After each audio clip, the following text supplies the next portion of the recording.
out with the blog about the grocery industry. What made you want to do this? Well, before the pandemic, getting your groceries delivered was pretty rare, right? But when everything shut down, and I had my first child, it was really hard to get out to the grocery store, and I was looking for another solution.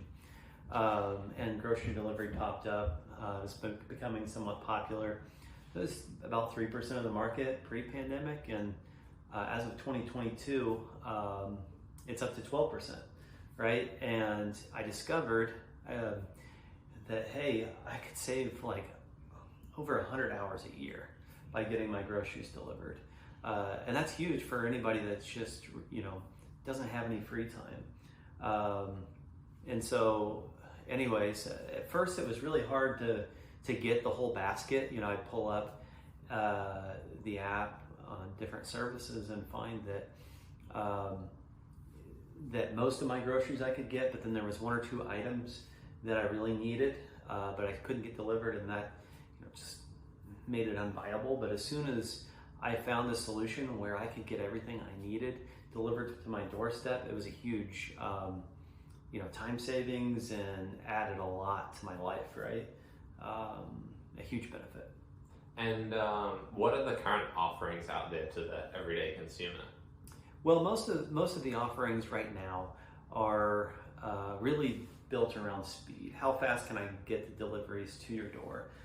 Most consumers seem to prioritize that in their shopping experience, and so most of those are built upon gig workers, right? So someone get your order through one of the various apps, goes to the store, picks the items off the shelf, buys them, delivers them to your door based on the time slot that you picked. But the main providers for grocery delivery really are Instacart, which just did its IPO, which kind of made this a timely thing to talk about. And they're shopping at all the grocery stores and retailers pretty much. But then some of the retailers have their own offering. Walmart and Kroger come to mind. They're the largest players really, along with Amazon. So those are the key focus for my research. So you've been talking about the speed to get it to the consumer. But historically, we've seen in the grocery industry that freshness and value usually wins. How does that kind of play into this? Yeah, so I mean, and if you look at like what Kroger does, what Walmart does, everything like that, most customers traditionally have wanted to get high quality produce, and they want it at a good value. Those are the key determinants of their choice. I mean, proximity to a grocery store, making it convenient are on the list, but they're probably not going to drive 50 miles out of the way. But those are the two main things that determine where they're going to shop. But what's different is when you transition to delivery, especially younger consumers tend to want their groceries there same day, and so that adds another component. And it's right now that's what people prioritize.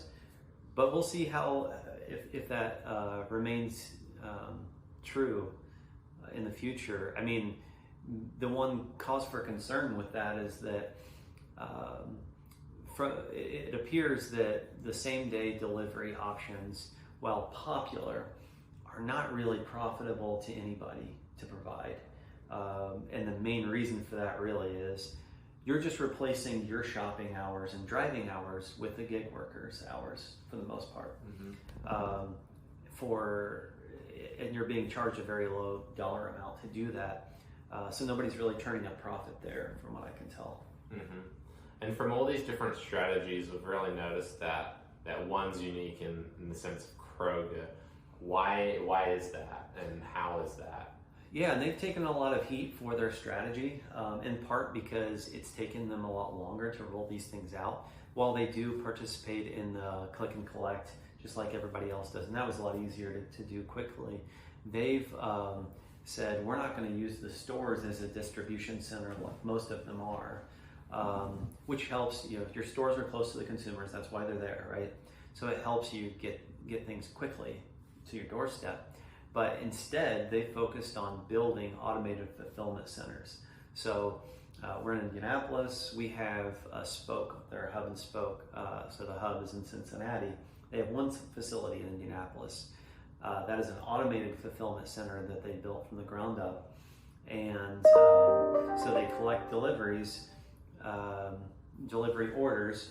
A Kroger truck that's refrigerated collects those in essentially bins, and then they build a route for that driver to take over 20 orders on that route.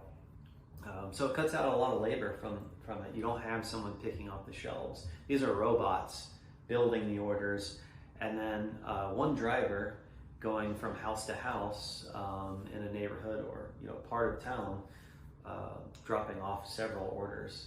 So huge time savings. Now it does require quite a bit of volume to make that profitable. You've got to have enough orders running through that facility. You've got to have the route density to make things efficient. But that is the most unique model, and the one that I see could actually be pretty profitable in the future. The others, while they're attractive to the consumer in terms of speed, I don't see it being a sustainable model long term. Yeah, and in terms of competitive advantages, you've just described a really good advantage Kroger has. Is there any other advantages that the other companies like the Walmarts and the Instacarts of the world that they have over Kroger? Well, I think Instacart's trying to build a network effect there, but I don't think it's going to work because there's other gig companies out there like Uber and DoorDash that are vying for that business. And I just don't believe that most consumers are going to be willing to pay enough to make that profitable. Mm-hmm. And also, they're so easy for someone else to come and replicate that. Now, the other competitive advantage really is the store assets. So Walmart shines here. They've got stores all around the country. They're close to almost everyone in America, right?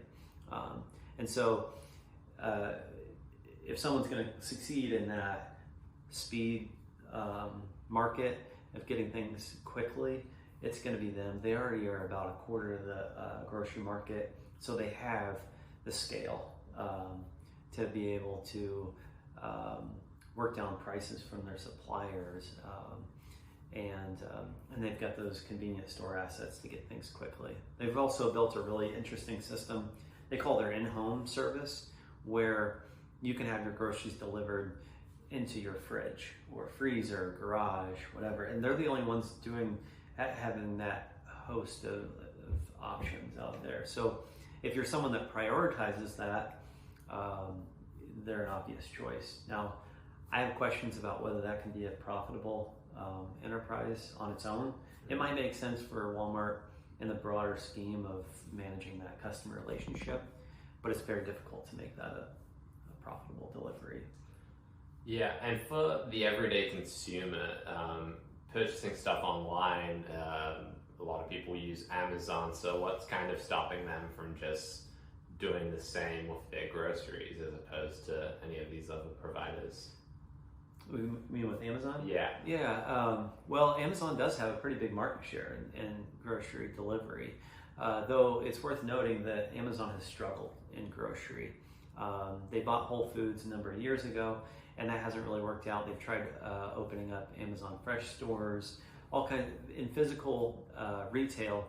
Amazon has struggled, and the primary reason really that they haven't succeeded in groceries in the same way as they have for the rest of their retail operation is that they're essentially separate supply chains.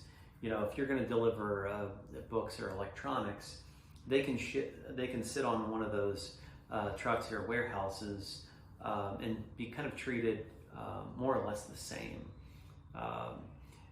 Some of them might be fragile, but with groceries it's different. There's a shelf life here. Yeah. You can't just leave a frozen pizza in a delivery truck and go around the city for 5 hours. It just doesn't work. Yeah. So grocery is very unique. It's difficult, and it's been a tough nut for them to crack. Yeah, and finally, what were your final real takeaways from writing this blog? I would say, I think grocery delivery is here to stay because, well, not everybody wants it. Some people want to inspect their produce, and if I'm going to buy a steak, I like to go in and see which one I'm getting. I'm not going to lie, but it is such a huge convenience and time savings that I think a lot of people are going to be willing to pay for it to varying degrees. But I think it adds real value, and it will change. It'll change who wins and who loses. The grocery market has been consolidating over the years, and I think this is going to make that accelerate because it's not just about freshness and value anymore. It's also speed, and you have to have a lot of the components to be able to bring that together. The other part we haven't talked about is this is actually very close to what happened with retail and more traditional retail when it went online. So in general, suppliers will pay retailers for premium shelf placement, to be on the end caps and things like that, and just to get on the shelf is hard. Mm-hmm. Well, when you skinny that down to an Amazon or Google search, you're on the shelf if you're on page 3 or 4 of that search, but you're not really ever being seen. Yeah. So anyways, it shrinks the essentially what's out there because most people aren't going to go past that first page. Yeah.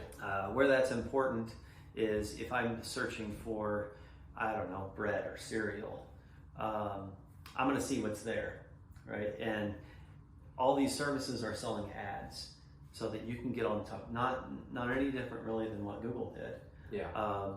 And you can create more leverage in that ad sales process if you have a lot of customer data, for one, is important. Mm-hmm. But the real leverage comes from having private label that's self-manufactured.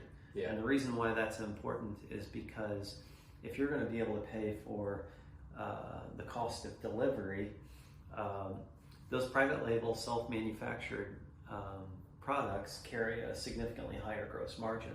And so you can influence the customer to either purchase your self-manufactured private label or a consumer packaged food company that has paid for advertisement, and that makes the whole thing a lot more profitable.